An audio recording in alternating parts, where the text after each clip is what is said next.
Cleopatra is often remembered as a myth, a seductress, a symbol. But before the legends, there was a woman, a ruler. This is her story.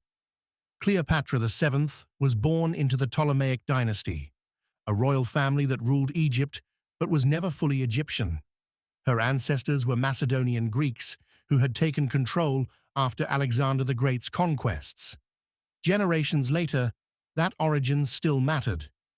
Inside the palace, Greek language and customs dominated. Outside its walls, Egyptian tradition determined whether a ruler was accepted or rejected. From early childhood, Cleopatra understood that authority in Egypt was not automatic. It depended on perception, legitimacy, and the approval of forces far beyond the kingdom's borders. Her father, Ptolemy XII, ruled Egypt only because Rome allowed him to. His reign was marked by instability, debt, and constant fear of removal. Roman officials visited regularly, not as guests, but as overseers. Cleopatra observed how her father adjusted his tone in their presence, how decisions changed when Roman interests were involved.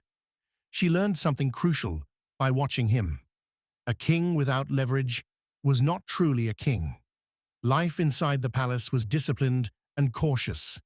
Cleopatra and her siblings were educated together, but always with distance. They were taught history, administration, and ritual, but also something unspoken. Only one of them would rule. The others would either serve, be removed, or disappear. Cleopatra's education was unusually thorough. Unlike many of her predecessors, she was trained not only as royalty, but as an administrator. She learned Greek for court politics and Egyptian to communicate directly with priests and citizens. This was a deliberate choice. Cleopatra understood that speaking the people's language created legitimacy no decree could enforce. She studied mathematics to understand taxation, logistics, and grain distribution. She learned how Egypt's agricultural cycles worked, how floods determined prosperity, and how shortages turned quickly into unrest. Astronomy helped her manage calendars and religious festivals, which mattered deeply in Egyptian society. Rhetoric taught her how to argue without provoking resistance. Philosophy helped her recognize how ambition disguised itself as morality. As she grew older, Cleopatra began attending court discussions. She listened as officials debated grain shortages, troop loyalty, and the growing pressure from Rome. She noticed that crises rarely came without warning. They emerged when problems were ignored for too long. When Ptolemy XII died, Cleopatra was named co-ruler alongside her younger brother, Ptolemy XIII. On paper, the arrangement suggested balance. In practice, it guaranteed conflict. Ptolemy XIII was still a child, but he was surrounded by advisors who viewed Cleopatra as a threat. These men had little interest in shared power. They wanted control, and Cleopatra's intelligence and experience made her dangerous. At first, Cleopatra attempted to rule jointly. She issued decrees in her own name. She appeared publicly as queen. Coins were minted bearing her image alone, a clear signal that she did not see herself as subordinate. This angered her brother's advisors, who began restricting her influence. Gradually, Cleopatra was excluded from decision-making. Orders were issued without her approval. Guards loyal to her were reassigned. Messages arrived late or not at all. Cleopatra recognized the pattern. This was not disagreement. It was removal. She confronted the situation carefully. Publicly, she maintained composure and legitimacy. Privately, she sought allies among officials who understood that instability would invite Roman intervention. But her brother's faction moved faster. Eventually, Cleopatra was forced out of Alexandria. There was no public trial, no dramatic declaration. She was simply removed from power and pushed into exile. The message was clear. She no longer belonged. Exile was dangerous. Without power, Cleopatra's life had little value. She gathered what supporters she could and established herself outside the city. She followed events closely, knowing that returning without external backing would mean death. Then Julius Caesar arrived in Egypt. Caesar was not visiting as a mediator. He was pursuing Roman enemies and securing Rome's interests. Cleopatra understood immediately that Caesar's presence changed everything. Whoever Caesar supported would rule Egypt. Approaching him openly was impossible. Her brother's faction controlled the palace and the guards. Cleopatra would be arrested before she ever spoke to him, so she chose risk over waiting. Cleopatra arranged to be smuggled into the palace concealed in linen, carried past guards who believed they were transporting goods. She was brought directly into Caesar's private chambers. When the wrapping was removed, Cleopatra stood alone before him, without guards, without witnesses, without protection. She did not ask for mercy. She explained her legitimacy as ruler. She explained how her brother was being controlled by advisors who destabilized Egypt. She explained Egypt's importance to Rome and the danger of allowing chaos to continue. Caesar questioned her closely, testing her understanding of administration, loyalty, and Roman interests.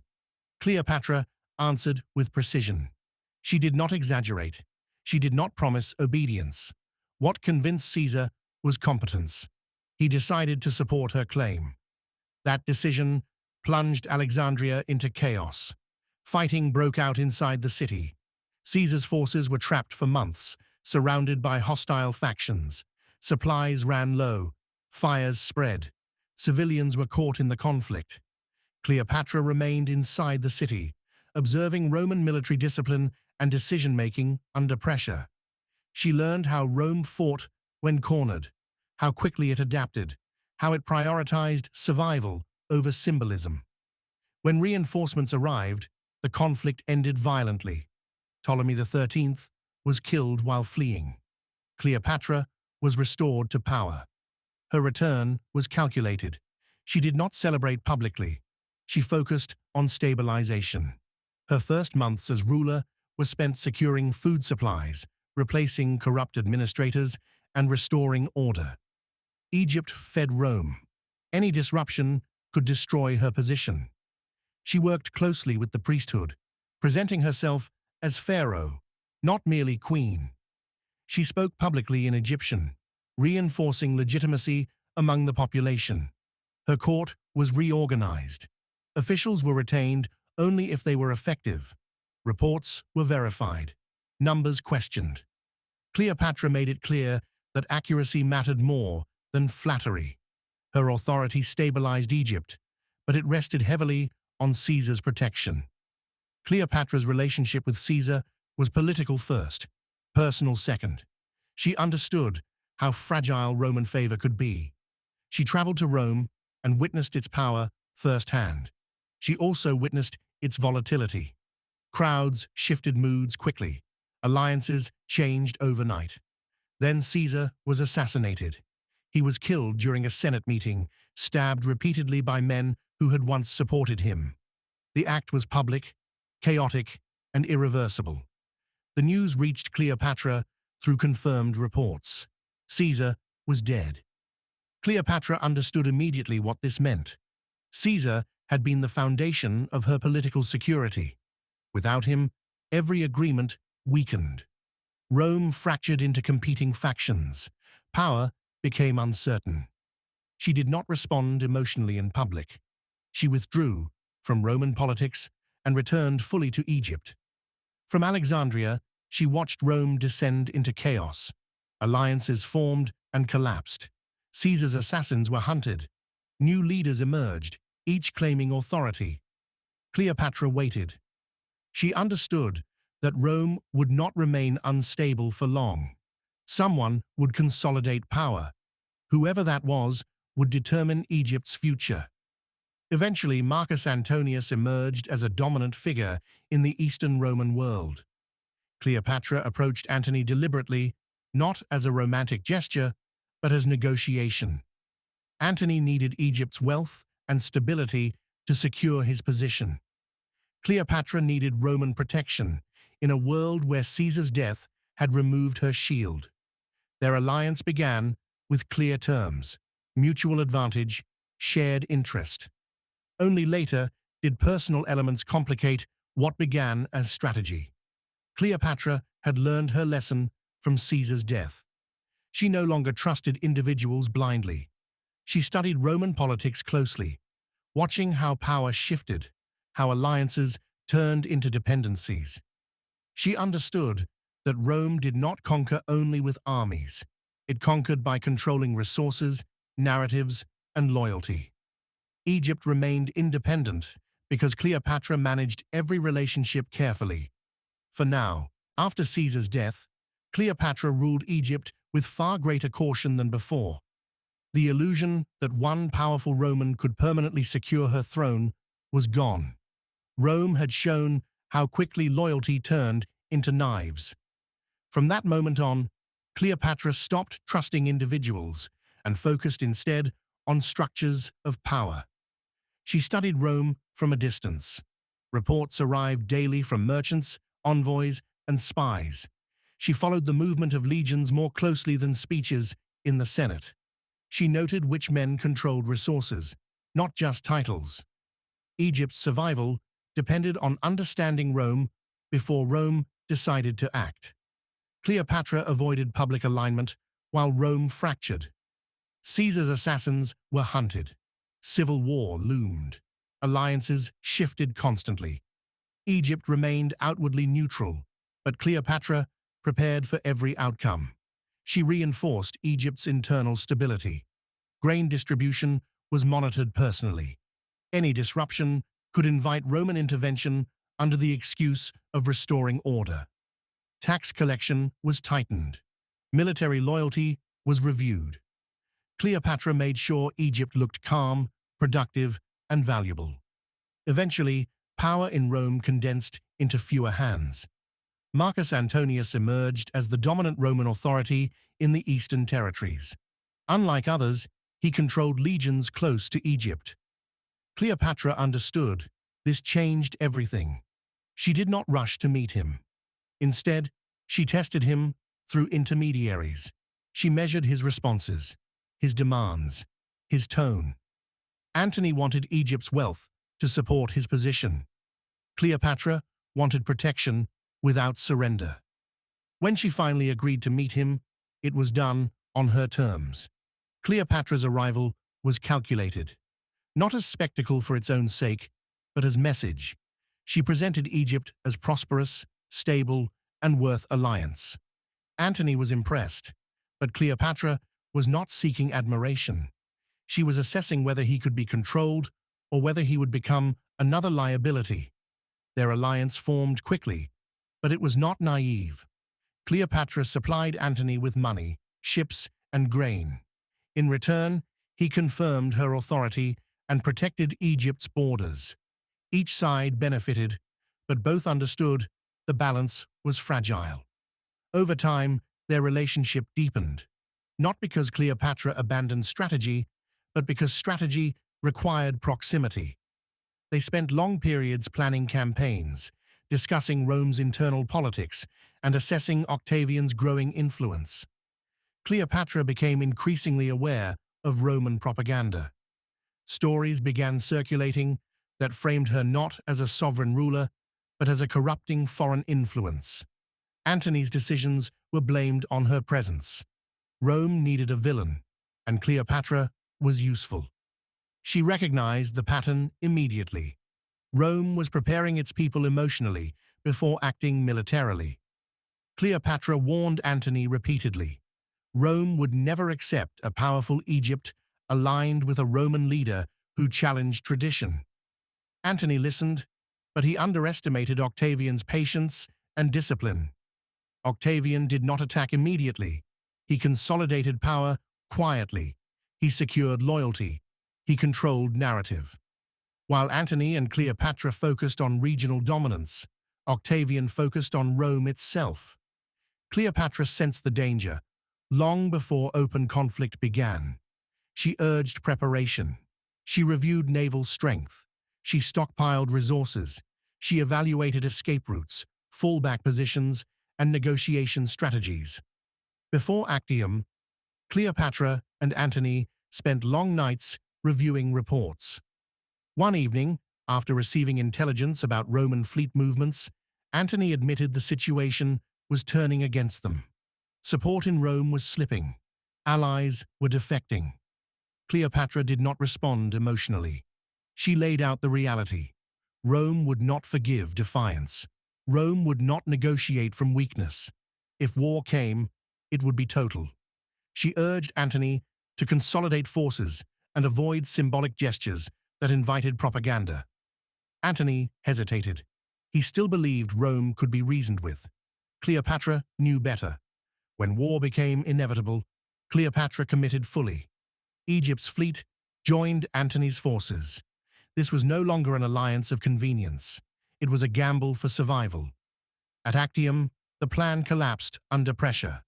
Weather disrupted formations. Signals failed. Roman discipline held, while Antony's forces fractured. Cleopatra observed the battle unfold and understood when it was lost. She made a decision that would define the rest of her life. Cleopatra withdrew her fleet. Whether this was retreat, preservation, or last calculation would be argued forever. What mattered was that survival replaced victory. Antony followed her. Rome did not forgive retreat. Octavian declared them enemies of the state. Propaganda intensified. Cleopatra was no longer framed as ruler, but as threat. War was justified not as conquest, but as liberation. After Actium, Cleopatra returned to Alexandria, knowing the margin for error was gone. Egypt remained wealthy, but isolated. Allies defected quietly. Loyalty weakened under pressure. Cleopatra shifted focus from victory to control of outcome. She attempted negotiation. Messengers were sent to Octavian's camp. Cleopatra offered terms carefully: withdrawal from Roman politics, territorial concessions, even isolation if Egypt's sovereignty could be preserved. Octavian's responses were polite and cold. He avoided commitment. He demanded submission without guarantees. Cleopatra understood immediately what this meant. Rome was not negotiating. Octavian did not want compromise. He wanted control. Cleopatra prepared for the worst. She reviewed Egypt's defenses and found them insufficient against Rome's full force. She assessed her remaining allies and found them unreliable. She evaluated Antony's position and realized his support was weakening rapidly. Cleopatra began preparing contingency plans. She secured resources. She identified loyal servants.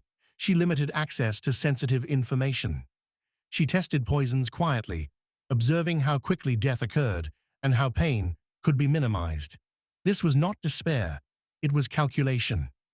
As Octavian advanced on Egypt, Cleopatra continued negotiations, not because she expected mercy, but to buy time. Time to prepare. Time to control the narrative of her end. She understood Roman triumphs. She knew defeated rulers were paraded publicly, stripped of dignity, turned into warnings. She would not allow that. Alexandria remained calm on the surface. Markets operated, ships arrived. Cleopatra maintained the image of control while preparing privately for collapse. Antony's position deteriorated rapidly. Desertions increased. Confidence eroded. Cleopatra watched this with clarity. Emotional attachment could not replace strategic reality. When Octavian entered Egypt, resistance was brief and symbolic. Cleopatra withdrew to a private chamber, not as hiding, but as decision. She arranged her affairs carefully. She secured what protection she could for her children. She removed potential betrayers. Silence replaced ceremony. Cleopatra bathed. She dressed in royal clothing. Jewelry was placed nearby, not as vanity, but as assertion of identity. She prepared messages, some genuine, some tests, some designed to mislead. Octavian attempted to capture her alive. Cleopatra understood immediately what that meant. She chose otherwise. Octavian did not rush Cleopatra's capture. He understood that time was working in his favor. Alexandria was intact, but its confidence was gone. Loyalty weakened quietly. Officials began to calculate survival rather than allegiance. Cleopatra was still queen, but she was ruling a shrinking reality. Octavian sent messengers rather than armies. Their words were careful, respectful on the surface, non-committal underneath. They spoke of peace, of order, of Rome's desire to stabilize Egypt.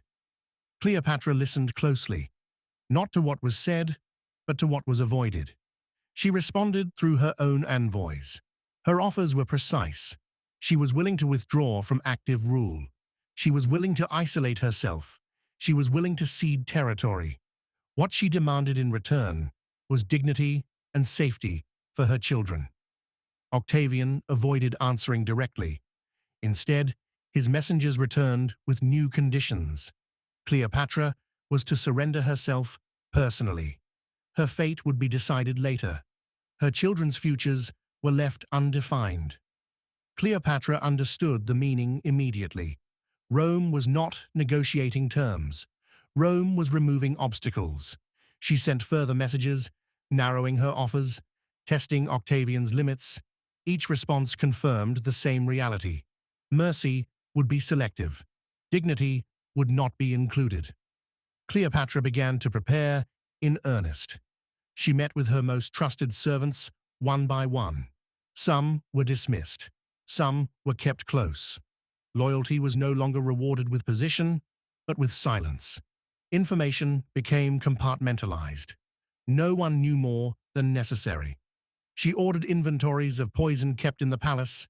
She tested them on condemned prisoners, observing the speed, the pain, the effectiveness. She took notes. She rejected methods that caused prolonged suffering. This was not despair. This was control. Meanwhile, Antony's situation collapsed. Desertions increased. His authority evaporated. He attempted to rally remaining forces, but the effort was hollow. Cleopatra watched this with clarity. She understood that Antony could no longer protect her, and that staying tied to him publicly would only strengthen Octavian's justification. When Octavian's forces entered Alexandria, resistance was brief. There was no appetite for destruction. Egypt's wealth was too valuable. Octavian wanted the city intact. Cleopatra withdrew to a fortified mausoleum she had prepared earlier. It was stocked with provisions and treasures. She sent word to Antony that she was dead. The message was deliberate. Antony, already unstable and surrounded by betrayal, believed it. He attempted suicide. The attempt failed. He was gravely wounded. When Cleopatra learned what had happened, she allowed Antony to be brought to her.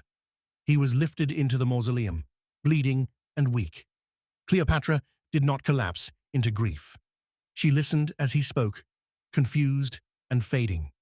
This moment was not romantic. It was tragic and final. Antony died in her presence. With his death, Cleopatra understood that her remaining leverage was nearly gone. Octavian demanded her surrender.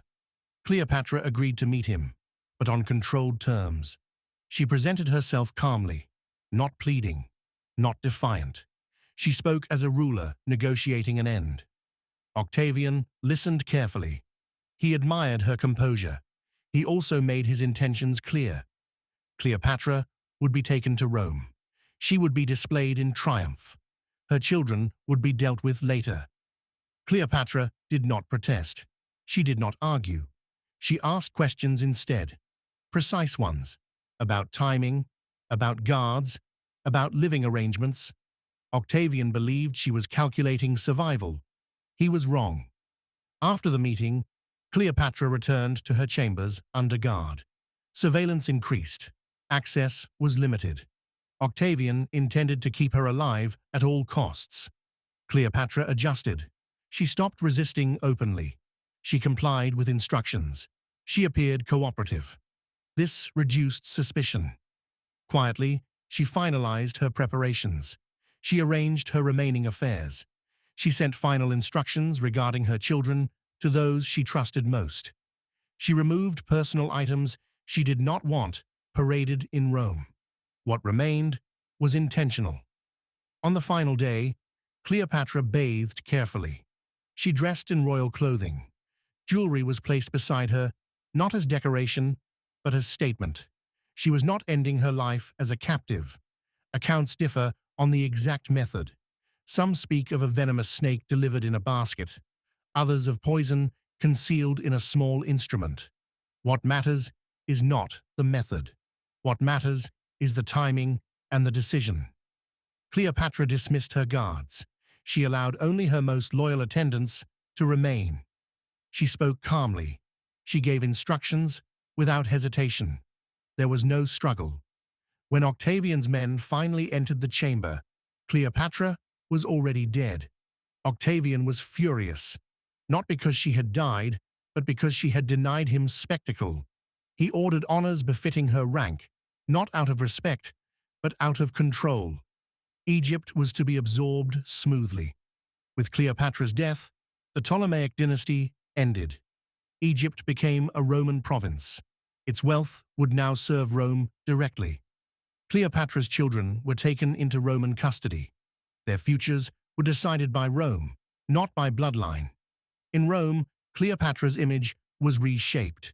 She was portrayed as dangerous, manipulative, responsible for Antony's downfall. The narrative was useful. It justified conquest. But the record tells a different story. Cleopatra was not defeated by seduction or emotion. She was undone by Rome's expansion and her refusal to surrender agency. She ruled in a world where power shifted constantly, where alliances were temporary, and where survival required constant calculation. She adapted until adaptation was no longer possible. And when the final choice arrived, she made it deliberately, not as a myth, but as a ruler.